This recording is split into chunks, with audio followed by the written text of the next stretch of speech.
اے بنی آدم، ہم نے تم پر پوشاک اتاری کہ تمہاری شرمگاہوں کو چھپائے اور تمہارے بدن کو زینت دے، اور جو پرہیزگاری کا لباس ہے وہ سب سے اچھا ہے۔ یہ اللہ کی نشانیاں ہیں تاکہ لوگ نصیحت حاصل کریں۔ اے بنی آدم، دیکھنا کہیں شیطان تمہیں بہکا نہ دے، جس طرح تمہارے ماں باپ کو بہکا کر بہشت سے نکلوا دیا اور ان سے ان کے کپڑے اتروا دیے تاکہ ان کے ستر ان کو کھول کر دکھا دے۔ وہ اور اس کے بھائی بند تم کو ایسی جگہ سے دیکھتے رہتی ہیں جہاں سے تم ان کو نہیں دیکھ سکتے۔ ہم نے شیطانوں کو انہی لوگوں کا رفیق بنایا ہے جو ایمان نہیں رکھتے، اور یہ لوگ جب کوئی بے حیائی کا کام کرتے ہیں تو کہتے ہیں کہ ہم نے اپنے بزرگوں کو اسی طرح کرتے دیکھا ہے، اور اللہ نے بھی ہم کو یہی حکم دیا ہے۔ کہہ دو کہ اللہ بے حیائی کے کام کرنے کا تو حکم نہیں دیتا۔ کیا تم اللہ کی نسبت ایسی بات کہتے ہو جس کا تمہیں علم نہیں؟ کہہ دو کہ میرے پروردگار نے تو انصاف کرنے کا حکم دیا ہے، اور یہ کہ ہر نماز کے وقت سیدھا قبلے کی طرف رخ کیا کرو اور صرف اسی کی عبادت کرو اور اسی کو پکارو۔ اس نے جس طرح تم کو ابتدا میں پیدا کیا تھا اسی طرح تم پھر پیدا ہوگے۔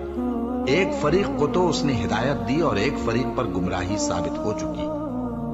ان لوگوں نے اللہ کو چھوڑ کر شیطانوں کو رفیق بنا لیا اور سمجھتے یہ ہیں کہ ہدایت یاب ہے۔ اے بنی آدم، ہر نماز کے وقت اپنے آپ کو مزین کیا کرو، اور کھاؤ اور پیو اور بیجا نہ اڑاؤ کہ اللہ بیجا اڑانے والوں کو دوست نہیں رکھتا۔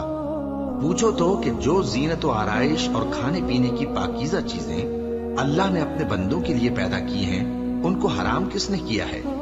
کہہ دو کہ یہ چیزیں دنیا کی زندگی میں بھی ایمان والوں کے لیے ہیں اور قیامت کے دن صرف انہی کا حصہ ہوں گی۔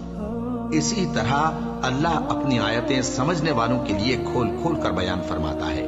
کہہ دو کہ میرے پروردگار نے تو بے حیائی کی باتوں کو ظاہر ہوں یا پوشیدہ، اور گناہ کو اور ناحق زیادتی کرنے کو حرام کیا ہے، اور اس کو بھی کہ تم کسی کو اللہ کا شریک بناؤ جس کی اس نے کوئی سند نازل نہیں کی، اور اس کو بھی کہ اللہ کے بارے میں ایسی باتیں کہو جن کا تمہیں کچھ علم نہیں۔ اور ہر ایک امت کے لیے موت کا ایک وقت مقرر ہے، جب وہ آ جاتا ہے تو نہ تو ایک گھڑی دیر کر سکتے ہیں اور نہ جلدی ہی کر سکتے ہیں۔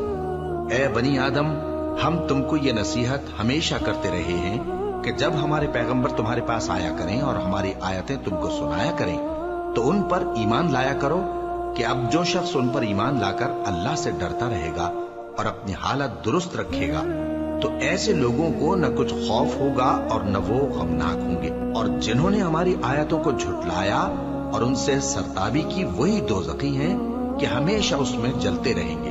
بس اس سے زیادہ ظالم کون جو اللہ پر جھوٹ باندھے یا اس کی آیتوں کو جھٹلائے۔ ان کو ان کے نصیب کا لکھا ملتا ہی رہے گا، یہاں تک کہ جب ان کے پاس ہمارے بھیجے ہوئے فرشتے جان نکالنے آئیں گے تو کہیں گے کہ جن کو تم اللہ کے سوا پکارا کرتے تھے وہ اب کہاں ہیں؟ وہ کہیں گے کہ وہ ہم سے گم ہو گئے، اور اقرار کریں گے کہ بے شک وہ کافر تھے۔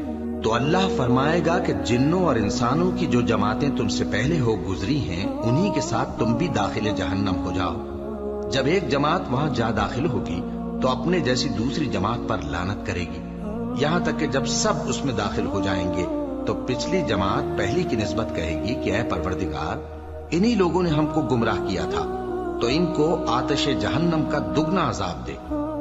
اللہ فرمائے گا کہ تم سب کو دگنا عذاب دیا جائے گا مگر تم نہیں جانتے۔ اور پہلی جماعت پچھلی سے کہے گی کہ تم کو ہم پر کچھ بھی فضیلت نہ ہوئی، تو جو عمل تم کیا کرتے تھے اس کے بدلے میں عذاب کے مزے چکھو۔